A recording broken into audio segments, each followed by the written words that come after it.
Si vous avez grandi en Amérique entre 1950 et 1980, vous ne possédiez pas seulement un vélo, vous possédiez un Schwinn. Il était lourd, il était fait de chrome et d'acier, et il était indestructible.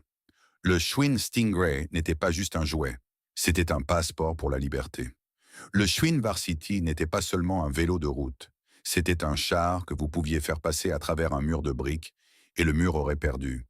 Pendant 100 ans, le nom Schwinn a symbolisé l'acier de Chicago et l'artisanat américain.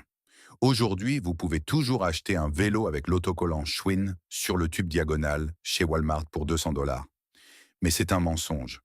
L'entreprise qui a construit le vélo de votre enfance est morte. L'usine de Chicago a disparu et la machine que vous achetez aujourd'hui est ce que les mécaniciens professionnels appellent un objet en forme de vélo. Dans cette enquête, nous allons révéler comment la plus grande marque de vélo au monde a été vidée de sa substance par une gestion incompétente, la répression syndicale et les vautours du capital investissement. Nous vous montrerons la différence flagrante entre les cadres électroforgés du passé et les débris soudés par robots du présent. Et nous expliquerons pourquoi acheter un nouveau Schwinn aujourd'hui est une insulte à la mémoire de la marque. Pour comprendre ce que nous avons perdu, il faut comprendre comment ils les construisaient. La plupart des vélos au XXe siècle étaient fabriqués en barasse à agents, des tubes d'acier dans des raccords. C'était lent et c'était cher. Schwinn le faisait différemment. Ils ont inventé un procédé appelé électroforge. Ils prenaient des tubes d'acier américains de gros calibre et les fusionnaient avec de l'électricité et une pression massive. Le cadre était effectivement une seule pièce de métal. Il était lourd. Un Schwinn Varsity pesait 18 kilos, mais il était à l'épreuve des bombes. Ils utilisaient une conception de boîtier de pédalier propriétaire appelé Chicago Cage. Il contenait plus de graisse et utilisait des roulements à billes plus grands que tout autre vélo sur le marché.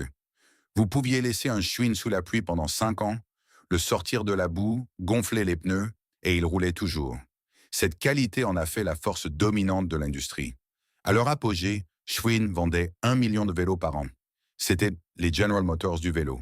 Mais l'arrogance est un lent tueur. Dans les années 1970, un groupe de hippies du comté de Marin, en Californie, a commencé à modifier de vieux cruisers Schwinn pour dévaler les montagnes. Ils les appelaient des clunkers. Ils inventaient le sport du VTT.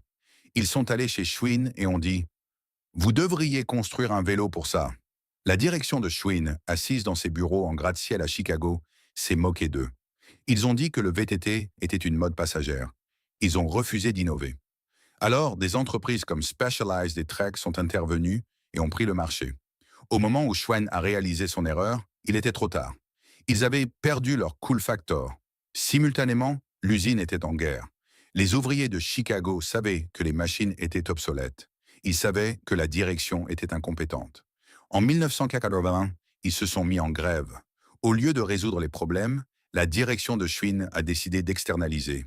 Ils ont envoyé la fabrication de leurs produits de base à une usine à Taïwan appelée Giant. Ils ont appris à Giant comment fabriquer des vélos. Ils leur ont donné les plans. Et en 5 ans, Giant est devenu leur plus grand concurrent et les a dévorés. En 1992, Schwinn a déposé le bilan. C'est là que l'histoire passe d'un échec commercial à une tragédie. La marque a été rachetée par des groupes d'investissement qui ne se souciaient pas des vélos. Ils se souciaient du logo. Ils ont fait rebondir l'entreprise de main en main jusqu'en 2001, date à laquelle elle a été vendue à Pacific Cycle. Pacific Cycle avait une nouvelle stratégie. Ils ont pris le nom Schwinn, qui signifiait toujours qualité pour des millions d'Américains, et l'ont mis chez Walmart, Target et Kmart. C'est le moment où la marque est morte. Pour vendre un vélo chez Walmart pour 150 $, vous ne pouvez pas utiliser l'acier de Chicago. Vous ne pouvez pas utiliser de roulement de qualité. Vous devez utiliser les matériaux les moins chers de la Terre. Si vous achetez un Schwinn aujourd'hui, vous achetez un désastre. Les mécaniciens de vélos professionnels ont un terme pour ceci, BSO, ou objet en forme de vélo. Ils ressemblent à des vélos.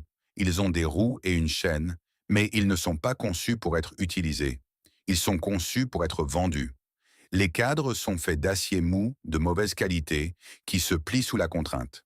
Les leviers de frein sont en plastique qui se cassent dans votre main. Les dérailleurs sont en tôle estampée qui ne peut pas être réglée. Mais le vrai crime, c'est l'assemblage.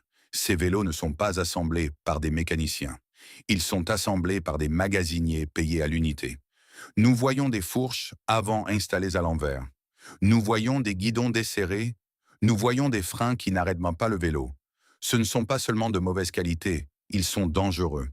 Si vous apportez un Schwinn Walmart moderne à un vrai magasin de vélos pour une mise au point, ils refuseront souvent de travailler dessus. Pourquoi? Parce que les pièces sont si bon marché qu'elles se cassent lorsque vous essayez de les ajuster. Le mécanicien sait que s'il y touche, il est responsable du problème. Ainsi, la réparation coûte plus cher que le vélo. La tragédie de Schwinn est la tragédie de la fabrication américaine. Nous avons pris une entreprise qui construisait des objets de famille et l'avons transformée en une entreprise qui fabrique du remplissage de décharges. Les dirigeants de Pacific Cycle et Dorel Sport ont gagné des millions de dollars en liquidant la réputation qu'Ignaz Schwinn a bâtie en 1895. Alors, que devriez-vous faire? Si vous voulez la sensation d'un vrai Schwinn, vous devez regarder en arrière. Allez sur Craigslist, allez à une vente de garage. Trouvez un Schwinn fabriqué à Chicago avant 1980. Il sera probablement rouillé. Il aura besoin de nouveaux pneus, mais le cadre sera droit et les roulements tourneront toujours. Vous pouvez restaurer ce vélo pour 50 dollars et il durera plus longtemps que n'importe quel morceau de plastique que vous pouvez acheter dans un grand magasin aujourd'hui. Ou si vous voulez un vélo moderne, allez chez un vélociste local. Achetez un Trek, un Giant ou un Specialized. Oui, ils sont fabriqués à Taïwan, mais ils sont fabriqués par des entreprises de vélos, pas par des entreprises de jouets. Ne récompensez pas les vautours qui ont tué une icône américaine. Laissez le nouveau Schwinn pourrir sur l'étagère de Walmart et faites rouler le vieil acier. Si cette histoire a changé votre façon de regarder les machines vintage dans votre garage, abonnez-vous et aimez la chaîne.